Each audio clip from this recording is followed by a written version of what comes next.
talking about those name function expressions for a moment, let's dig into that question. If we look at this example, we look at two different ways that a function expression can be created. One is what we would call an anonymous function expression. You'll notice the function keyword there on line 1 followed immediately by the parenthesis. There's no name identifier. That is by far the most common way that people express named function expressions. As a matter of fact, we typically see that most often when we pass a function as a callback to some other function. We see this function keyword immediately followed by the parenthesis set, and that's referred to as an anonymous function expression. jQuery and other tools and libraries and frameworks, they popularize this style. It's also a lot easier because you just type it out. It's almost our default kind of muscle memory, just to type out the word function and put a parenthesis. On line 5, we see an example of a function expression that we call a named function expression. It has a name. And as we just described, that name is actually going to be accessible inside of itself, but not in the enclosing scope. So it's okay that we have these same names here. Sometimes those names will be different. Sometimes there's an external name that you're going to use to refer to something, or there's some control reason why you're assigning it to a property of an object or something, and it needs to be called a certain thing on the outside, but you might have a different and more descriptive name that you want to use on the inside, and that's entirely okay as well. Okay? So the question often comes up, shouldn't I just create all my functions this way? And as a matter of fact, shouldn't I just do a const here and say const key handler? That's how a lot of people seem to do it. I prefer function declarations as opposed to function expressions. My general rule of thumb is if the function is going to have any more than about 2 or 3 lines of code, I make it into a function declaration, almost without question. There's very few exceptions to that. I will sometimes use an inline function expression if there's only 1 or 2 lines of code, but if there's going to be any substantial amount of lines of code, I will make it into a function declaration. Function declarations have to have names. So there's no question. There is no such thing as an anonymous function declaration. Okay? Actually, technically there is with ES6 modules, but let's not worry about that. Function declarations always have names. Okay? But it's this function expression that we should ask about, because our default, our instinct, is to write these anonymous function expressions. Many people like that shortened form. And in fact, with ES6, we added the whole arrow function form to make it even shorter and even more anonymous.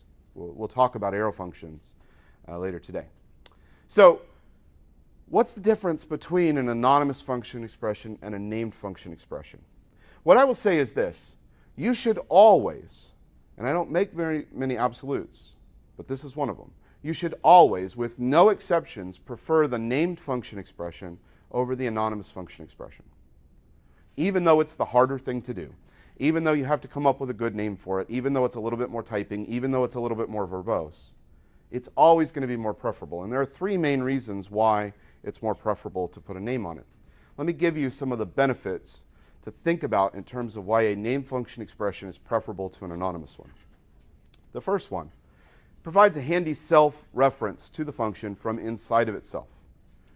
This is useful for a variety of things, most notably recursion. If you have a function that is going to need to recurse on itself, having a name inside of itself is useful. If you refer to a function from inside of itself with an identifier that is actually enclosed in the outer scope, like for example that first one on line 1 of the previous slide where I said var click handler, if I tried to use the name click handler inside of that function to refer to itself, that's not actually a reliable self-reference, because that variable is in an outer scope that I don't control, and somebody else later might reassign that variable to point to some different value. So it's not a reliable self-reference. Other examples of self-references, I regularly find myself with click handlers, with event handlers in particular, wanting to unbind the event handler as soon as it fires the first time. And typically the frameworks you work with will want you to provide a reference to the function that was actually bound for the event. So having a self-reference is far better than using something like the deprecated arguments.call-e or something like that. You want to have a good self-reference if you need to refer to the function object, for example, inspecting its properties, if you want to recurse, if you want to reference it in an event handler, like for unbinding. All of these reasons are reasons why self-references are preferable when they are the named function, when they were the named lexical identifier. And by the way, that identifier in the function expression, in a named function expression, not only is it reliable in the sense that you control it in the scope, it's also read-only. You can't reassign that to anything else. So you know for sure inside of that scope that name will always refer to the function itself. It is a reliable, handy self-reference. By the way, even though you may not have an occasion for that right now, sometimes those occasions grow over time. And it's better to have a name in place in case you need it, even if you aren't going to need it. The consistency is important. Okay? So that's one reason for wanting to have a name on your function expression. The next one. How many of you have ever had an error in your JavaScript program? Anybody? Oh, okay, good.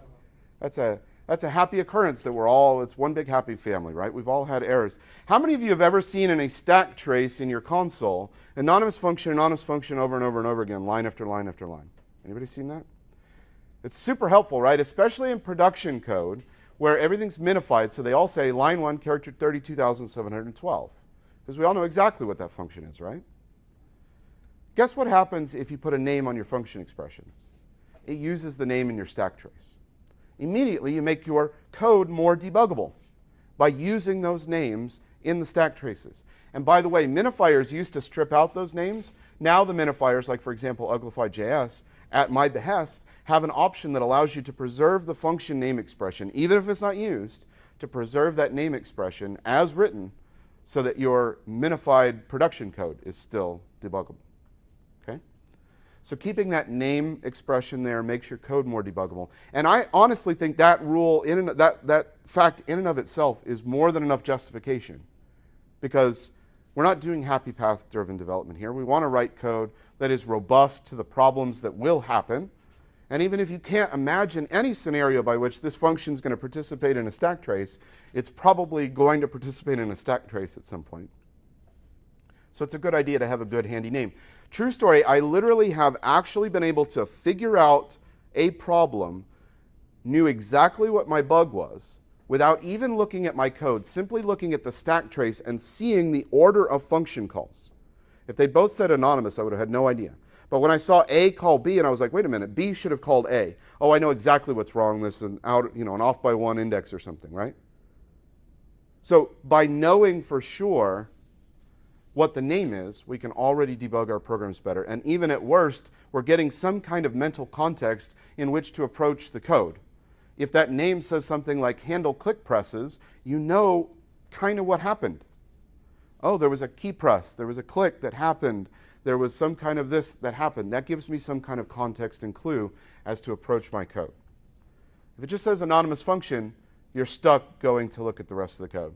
The third and final reason, the third and final benefit, I would argue that this creates more self-documenting code. And I just want to put a caveat out here because I'm not suggesting that all code should be entirely self-documenting and there's no reason for documentation, no reason for code comments. But we can go a long way to helping ourselves, helping our future selves and our other team members by coming up with good, useful names for stuff. If you don't come up with crappy names like Foobar Baz, if you come up with a good name like Handle Click Presses, you're telling somebody, oh, I know exactly what that's doing. I know that that's handling the click event. Right? So when you look at a function, for example, a function being passed to a callback, if it's an anonymous function expression, you cannot tell by that function's signature what the function's going to do. So to understand it, you have to first look at where it's being passed and at its code body to figure that out. But if you give it a good name, you've immediately given the reader of your code more of a signal about what to do. Taken together, I think all three of these reasons are an ironclad argument. That's why I make the absolute statement. There is literally no argument in favor of the anonymous function expression except you're too lazy or uncreative to come up with a name. It's too onerous and burdensome for you to put a name on your function expression. And I'm going to completely include myself in that because every single time I write a function, I put it as anonymous and then I have to go back and, I need that. I have to check myself every time because even years later, I still have this as my default habit. And you're going to see a bunch of anonymous function expressions in my slides because it's super easy to save space on slides and not come up with names, right? But this is definitely one of those do as I say, not as I do. In production code, you should always have names on your function expressions. It's more future-proof. It's more debuggable, okay? So when people are talking about putting names on their function expressions and, oh, I don't want to do this and this is hard for me. Here's my process. It's just a suggestion for you about how to go about this. I've tried to get myself into the habit that when I write a function expression, the very first thing I do, if I don't already know what it ought to be called, like if I don't know handle click event is the right name, I put the word to do there in capital letters. You know why I do that? Because I have that same habit with my comments. I'll put a to-do comment, and I search through my code looking for to-do comments, and bam, it's going to pop up if I've accidentally left that to-do placeholder as the name for my function expression. So the first thing I do is I start out with a good placeholder instead of anonymous. There's a name there that's going to catch my eye and let me know that I need to refactor that at some point. As I'm developing the function, I'm trying to figure out what I should call it, and I often don't know at the beginning of writing that function what a good name for it is. As a matter of fact, it often takes me multiple attempts. I call it something, and then I work a little bit more on it, and I refactor it, and I'm like, oh, that's a bad name now. Let me rename this thing. And after about the third or fourth time, I come up with a good, useful name for that function. Okay? So that's my process. I would encourage you to find your own process, but I strongly recommend you consider working against your natural instinct and behavior and putting names on all your function expressions. Refactor all your code to do that. You had a question. Yeah, this would seem to be huge to me. I think you said yesterday 70% of the time coding is actually spent reading code. And it would seem that it would greatly improve when you're reading somebody else's code. And it's obvious this is your belief. Is this the industry belief? Or is this, with all that installed code out there, I mean, is this considered a best practice by others in the general world, or is that a religious question?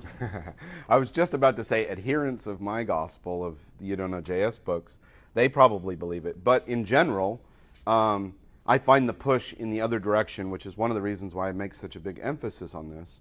In general, I find the push towards, no, let's not optimize for readability. Let's optimize for how quickly I can write stuff. Many of the syntactic additions to JavaScript went in the direction of let's just remove as many characters as we possibly can so that it's quicker to write code. And that optimizes for the development process and actually harms, I believe, the readability process. So I'm suggesting that we go in the other direction because I've been there in the trenches and I've seen both ways done. And it is harder to maintain code that is more cryptic because you saved a couple of extra microseconds when you were typing out the code. So I strongly believe it. I think people are starting to catch on to that if they follow my work, but I do not think you will find in general a large swath of the industry that's followed that. In fact, you see linter tools and things like that suggest the opposite, which I think is not a good idea. Yes? In chat, Craig asks if there's a naming convention for named function expressions. And I said there's two hard problems in computer science, naming and caching. Right? Yeah. Well, there's three hard problems, right? Because there's also counting. Counting. Yeah. All right. So definitely there is no one standard for the naming convention. I would advocate don't use a naming convention. Use a specific name for that specific use case. Perhaps if you want to think about conventions, you could say, do I want to name my functions like nouns, or do I want to name them with the verbs in terms of what action they do? Do I want to name them in terms of what their end result will be, like what they will return? You'll come up with different names for them based upon maybe that broad level macro kind of convention decision. But there's no way for me to say you should always name it this way or something. It should be consistent in terms of style, so the casing should be the same and those kinds of things. But yeah, there's no overriding principle there.